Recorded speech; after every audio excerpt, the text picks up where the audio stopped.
Good afternoon, everyone. We will begin with the most distinguished greetings to the General Khalif Muntaha Mbake, the leader of Muridism Brotherhood, wishing him a very long life full of health, as well as Serigne Amdi Modou Mbenda Fall, General Khalif of Bifals, as well as Serigne Amsatou Mbake Asadul Khadim, the leader of the Hasidas followers, mythical books.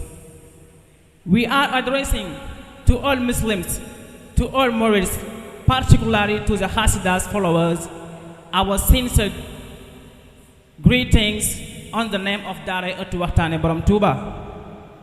This corporation, whose sole mission is to relay the supremacy of borom touba Aji Magiji and his divine privileges never equaled, are named borom touba Aji Magiji.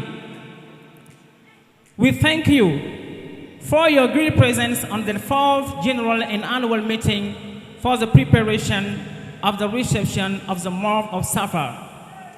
That coincides with the departure of borom touba Aji Magiji, the unequaled, to save the humanity, because he said on his writings, Sababu ghaibatiya anna Allaha arada an anala min hujaha wa an akuna shafihan li hawmi wa an akuna khadiman fi dawmi. Our presentation on daray, Etou, wakhtane, borom touba will revolve around 3 points. Firstly, the origin of our dara.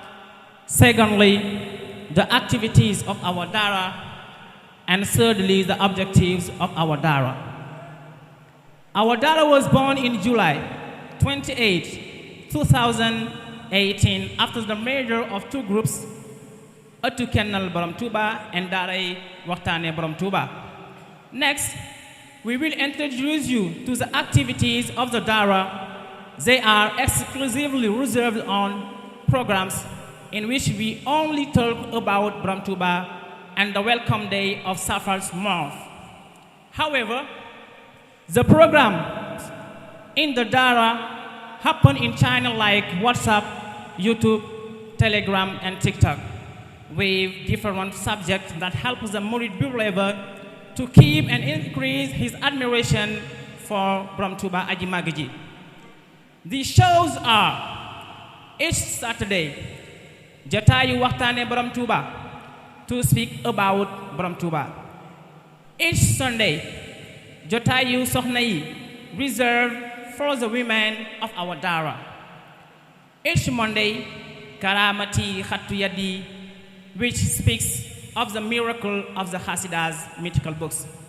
Every Thursday, Talatay Mam Cheikh Ibrahima Fall, Lamp Babul Muridin, dedicated to Mam Cheikh Ibrahima Fall.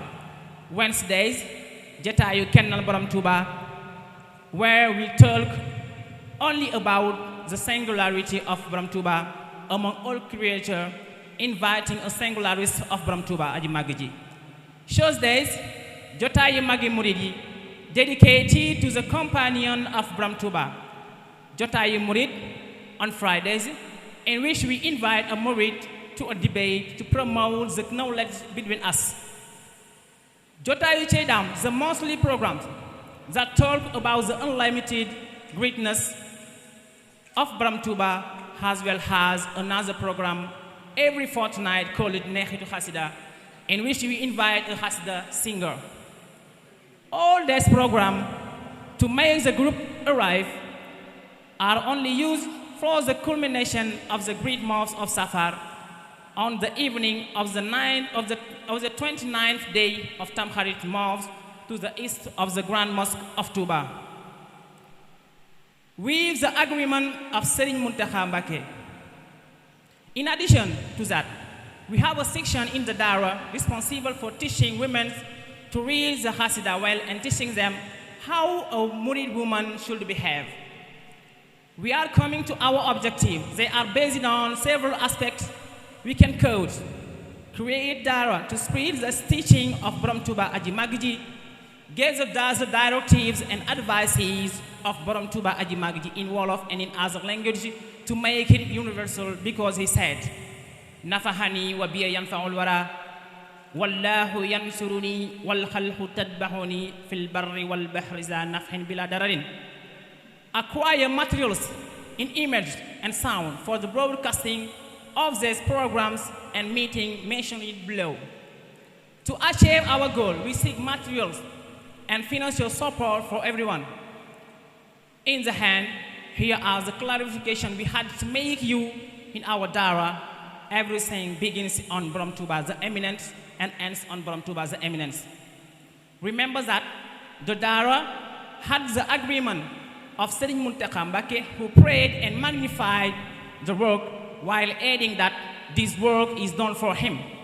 For more information, you can join us on these numbers: 763499048 or 781289396.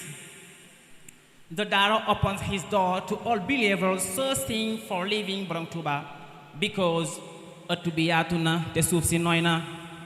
Waxtaane Bamba moo fi yellu wér na. Waa Etou waxtaane Borom Touba ngi di wax si mbaaxam gi di waaj màggal gi. Our last word is thanks a lot, thanks a lot, thanks a lot to Borom Touba aji màgg ji. waxtaane Bamba fi yellu war na